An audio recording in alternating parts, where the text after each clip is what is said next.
যখন ভালো ছিল তখনই আপনার সাথে কথা বলছি আমি অনলাইনে। আর আমি যদি আপনাকে অন্ধের কথাটা বলতাম তখন তো আপনি আমার সাথে দেখা না করতে আসতেন, তখন তো আপনি আমাকে না ভালোবাসতেন। তার জন্য আমি কথাগুলো আপনার কাছে লুকাইছি মনি। আপনার যদি মনে হয় এই বিষয়টা লুকিয়ে আমি কোনো ভুল করে থাকি, প্লিজ আপনি আমাকে মাফ করে দিবেন। তবু আমাকে রিজেক্ট করবেন না, আমি আপনাকে অনেক ভালোবাসি। কারণ যখন আমার চোখ ছিল তখন শুধু বারবার আমি আপনার ছবি দেখতাম।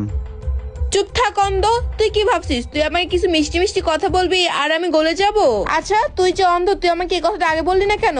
আসলে ভুলটা তো আমারই।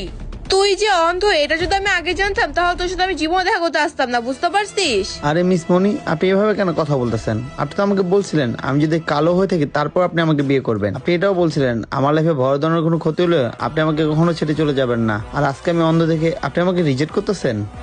এই চুপ থাক অন্ধ, তুই কি আমাকে দেখে পাগল মনে করিস নাকি?